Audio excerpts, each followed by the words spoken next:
at inyong makikilala ang katotohanan. At ang katotohanay magpapalaya sa inyo. John 32 minuto pasado alas 8. Lahat tayo ay nagsusumikap sa ating buhay upang makagawa ng tamang pagpili sa lahat ng ating makamundong buhay. Kaya't inilapat ba natin ito sa ating buhay na walang hanggan? Pinaikling at komprehensibong dialogue guide. Panimula.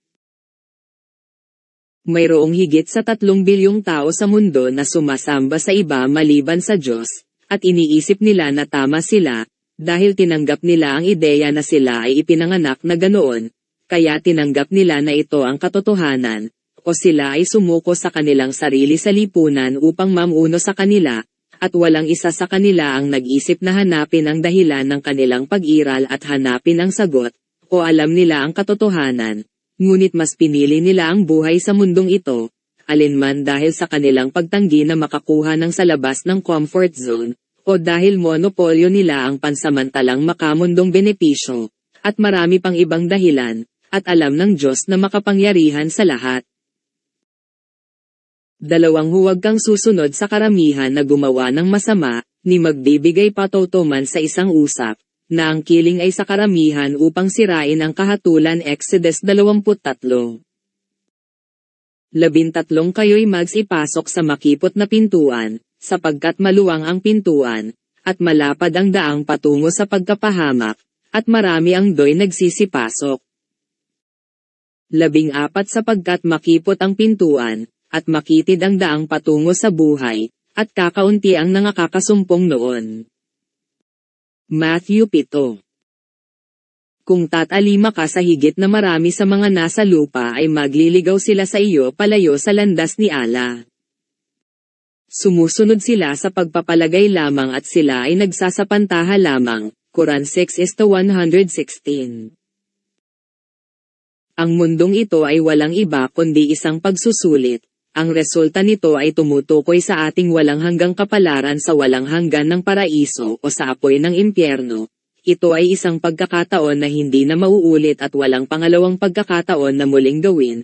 Ang pagsusulit na ito ay may isang libro mula sa isang Diyos, ang ating lumikha at ang lumikha ng sansinukob. Ano ang pinakamahusay na pagpipilian upang maghanda para sa pagsusulit na ito? Mula sa mga taong nagsasabing, maniwala ka lamang at maliligtas ka, ngunit nasumpungan naming, kaya nga ang paniniwalay nanggagaling sa pakikinig, at ang pakikinig ay sa pamamagitan ng salita ni Diyos. Romans 17 minuto pasado alas 10. O mula sa mga libro ng mga lumang bersyon ng hindi kilalang mga may akda. O mula sa kumpletong aklat na may huling bersyon na dokumentado ng isang hindi mapag-aalinlanganang pinagmulan.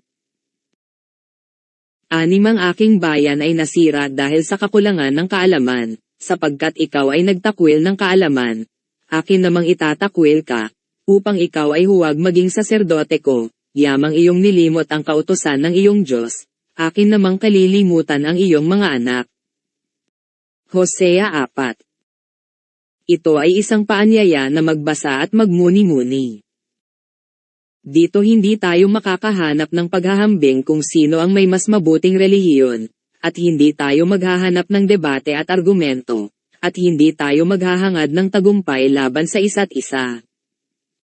Ang relihiyon ay iisa mula sa iisang Diyos. Ang mga mensahe ay sunod-sunod, at ang mga tagasunod ng bawat mensahe ay dapat sumunod sa susunod na mensahe sa sandaling ito ay ihayag ng Diyos. Nasalita ng Diyos sa bawat liham, at sinisikap kong ipasa ito sa iyo dahil inutusan ako ng Diyos at ng kanyang sugo na ilathala ito at dahil mahal ko ikaw at ako ay mahal kung ano ang mabuti para sa iyo. Laging tandaan na ang taong tunay na nagmamahal sa iyo ay hinding-hindi niya maririnig na sabihin ang gusto mong marinig sa lahat ng oras. Nilikha tayo ng Diyos upang sambahin siya sa pamamagitan ng pagsunod sa kanyang mga utos at pag-iwas sa kanyang mga pagbabawal upang gantimpalaan tayo ng paraiso. Itinanim niya sa atin ang likas na pangangailangan para sa kanya, at iyon ay mula sa pagiging perpekto ng kanyang katarungan. 172, banggitin, noong kinuha ng Panginoon mo mula sa mga anak ni Adan mula sa mga likod nila ang mga supling nila at pinasaksi niya sila sa mga sarili nila, hindi ba ako ay Panginoon ninyo, ay nagsabi sila, opo, sumaksi kami, upang hindi kayo magsabi sa araw ng pagbangon, tunay na kami dati tungkol dito ay mga nalilingat. 173, upang hindi kayo magsabi, nagtambal lamang ang mga ninuno namin bago pa niyan at kami dati ay mga supling ng matapos nila, kaya magpapahamak ka ba sa amin dahil sa ginawa ng mga tagapagpabula? Quran 7. At siya ay nagpadala sa atin ng mga mensahero at nilikha para sa atin ang ating mga isip upang gamitin ito at gabayan tayo sa daan patungo sa Kanya, alam na ang patnubay ay mula sa Diyos. Sa makatuwid, ang unang bagay na dapat gawin ng isang lingkod ay humingi ng patnubay mula sa Diyos, pagkatapos ay lumabas sa comfort zone sa pamamagitan ng paglalapat ng isip at pagsusumikap upang maabot ang landas ng Diyos. 25 Yumugyog ka patungo sa iyo sa katawan ng punong datiles, may maglalaglagan sa iyo na mga hinog na datiles na sariwa, Quran 11. Ang Diyos na makapangyarihan sa lahat ay hindi nagpadala ng isang anghel sa ating inang si Maria upang iling ang katawan ng puno ng palma nang ipanganak niya si Hesukristo, at ang mga petsa ay hindi nahuhulog sa kanya nang walang kahirap-hirap. Gayun din, ang pananampalataya ay nagmula bilang patnubay mula sa Diyos at pagsisikap mula sa lingkod, kaya sa bawat tao, kailangan mong lumabas sa comfort zone at pagsikapan ang iyong isip upang hanapin kung tama ka. Ang akapangyarihang Diyos ay nag-uutos sa mga Muslim na humingi ng patnubay mula sa Kanya araw-araw nang hindi bababa sa 17 beses sa mga obligadong panalangin. Ano ang iyong pagkaunawa kay Hesukristo? Sumakanya nawa ang kapayapaan at pagpapala. Siya ba ay Diyos na nagkatawang tao? O ang anak ng Diyos? O bahagi ng Trinidad? O siya ba ay isang propeta? At ang kanyang ina, si Maria, sino siya? Asawa ng Diyos? O ang asawa ni Jose na karpintero? O isa ba siyang ordinaryo o banal na babae? Sama-sama tayong magpatuloy, sa tulong ng Diyos, at maghanap ng mga sagot ng may ganap na walang kinikilingan at lubos na kredibilidad. Alam ko na ang iyong oras ay maaaring limitado, kaya ako ay magiging maikli hanggat maaari. Ngunit ang pinakamahalagang tala ay dapat nabanggitin dito. Maaaring pumasok sa iyong isipan na sinumang hindi Kristiyanong tao na magsasabi sa iyo tungkol sa Kristyanismo ay naglalayong ilabas ka sa langit patungo sa pagdurusa ng impyerno. Ngunit ang kabaligtaran ay totoo, at makikita natin kung paano natin tunay na minamahal si Kristo sa pamamagitan ng pagsunod sa kanyang mga utos. 15 Kung ako'y inyong iniibig, ay tutuparin ninyo ang aking mga utos, John 14. Ang pagsisikap ng daan-daang oras ay ginugol dito, at ito ay isang voluntaryong gawain na walang anumang kapalit o makamundong presyo, at ito ay magagamit para sa paglilimbag at paglalathala ng walang anumang mga karapatan sa may akda o anumang materyal na kabayaran, at ito ay isang akda na nagmumula sa unang antas dahil sa pagsunod sa utos ng Diyos na ihatid ang mga huling mensahe. 33 Sino pa ang higit na maganda sa sinasabi kaysa sa sino mang nag-anyaya tungo kay Allah, gumawa ng maayos, at nagsabi, tunay na ako ay kabilang sa mga tagapagpasakop. Quran 41. At pangalawa, mula sa pakiramdam ng pagmamahal ng tao sa kanyang kapwa, tulad ng sinabi ni Propeta Muhammad, ang kapayapaan at mga pagpapala ay mapasa kanya, walang sino man sa inyo ang naniniwala hanggat hindi niya iniibig para sa kanyang kapatid ang iniibig niya para sa kanyang sarili. Ref Book Al-Bukhari. Ipaalam sa ating lahat ang mga sumusunod na patuloy ng pananampalataya. Sa tatak ng mga mensahe na inihayag ng Diyos na makapangyarihan sa lahat. Isa walang ibang relihiyon sa balat ng lupa maliban sa Islam na ginagawang haligi ng pananampalataya ang paniniwala sa Mesiyas, sumakanya nawa ang kapayapaan at pagpapala. Ang sinumang tumalikod dito ay hindi naniwala at papasok sa apoy ng impyerno magpakailanman.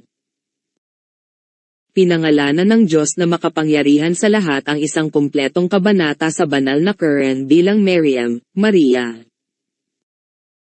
Ang Islam ay nangangailangan ng paniniwala na si Jesus ay ang Mesiyas, at paniniwala sa kanyang kapanganakan sa pamamagitan ng isang himala ng Diyos na makapangyarihan sa lahat mula sa isang birheng ina na walang ama, at nabinuhay niya ang mga patay at pinagaling ang bulag at ketungin at nilikha mula sa putik tulad ng anyo ng isang ibon at hinaypan ito at ito ay naging isang ibon at ang lahat ng iyon ay sa kapahintulutan ng Diyos na makapangyarihan gaya ng nakasaad sa banal na Quran sa mga kabanata 3, 4 at 5.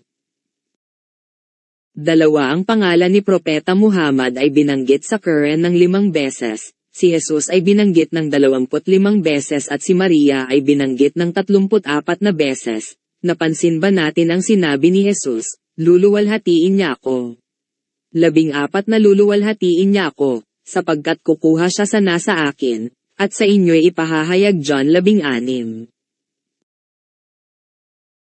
Tatlo ang mga Muslim ay naghihintay para sa Mesiyas, sumakanya ang kapayapaan, na bumaba sa katapusan ng mga panahon, upang maging kanilang pinuno at upang patayin ang isang antikristo na may isang mata, tulad ng sinabi sa atin ni Propeta Muhammad, at ito ay sa mismong oras na ito na ang ala katumbas Diyos na makapangyarihan, ay magpapadala kay Jesus, na anak ni Maria, at siya ay bababa sa puting maneret sa silangang bahagi ng Damascus na nakasuot ng 2 damit na bahagyang tinina ng saffron at inilalagay ang kanyang mga kamay sa mga pakpak ng 2 anghel.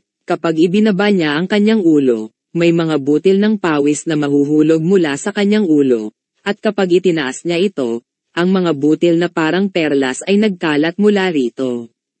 Ang bawat hindi mananampalataya na maaamoy ang amoy ng kanyang sarili ay mamamatay at ang kanyang hininga ay aabot sa abot ng kanyang nakikita. Pagkatapos ay hahanapin niya siya, Dajjal katumbas Antikristo, hanggang sa mahuli niya siya sa tarangkahan ng Lod at papatayin siya.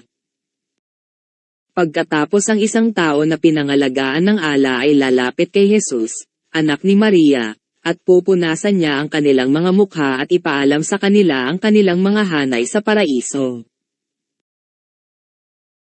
4 Ito ay binanggit sa aklat ng Juan Kapitulo 14 versikulo 23 na sinabi ni Kristo na sumakan niya ang kapayapaan, kung ang isang tao ay umibig sa akin, siya ay tutuparin ng aking mga salita, at ito ang makikita mong malinaw sa kung ano ang nabanggit dito. At ito ay isang paanyaya para sa ating lahat na sundin ang mga turo ni Kristo. Sumakanya nawa ang kapayapaan, sa nabanggit sa Biblia at tumugma sa nakasaad sa Seal of the Messages the Islam. Ganito ang pangangalaga sa mga salita ni Kristo at sa makatuwid ay ang pag-ibig ni Kristo. Dahil ang mensahe ng Diyos ay iisa mula kay Adan hanggang kay Muhammad, sumaka nila nawa ang kapayapaan. At lahat ng nabanggit na salungat dito ay susuriin at magiging bahagi ng pag-aaralan, kabilang ang mga hula, mabuting balita at mga utos ng Mesiyas na sundin ang selyo ng mga propeta, si Muhammad, sumakanya nawa ang kapayapaan. Nilalaman. Isa sino ang Diyos? Paano si Kristo, sumakanya nawa ang kapayapaan? At ang ideya ng Trinidad. Numero ng pahina 7. 2 Si Kristo ba, sumakanya nawa ang kapayapaan, Diyos. Numero ng pahina 21. 3 Kristyanismo at ang Romanong Emperador na si Constantine the Great noong ika-4 na siglo, ang petsa ng kapanganakan ni Kristo at mga pagdiriwang ng simbahan. Numero ng pahina 20. 4 Ano ang iniutos ni Kristo, sumakanya nawa ang kapayapaan. Numero ng pahina 35. 5 Sino si Paul? Numero ng pahina 38. 6 Pagpapatawad, pagtubos, kaligtasan, at orihinal na kasalanan sa pagitan ng aklat at ng mga turo ng simbahan. Numero ng pahina 44. Pito na pako ba o naligtas si Kristo? Numero ng pahina 51. 8. Sino ang sumulat ng Biblia? Numero ng pahina 61. Siyam, may mga kontradiksyon ba sa Biblia?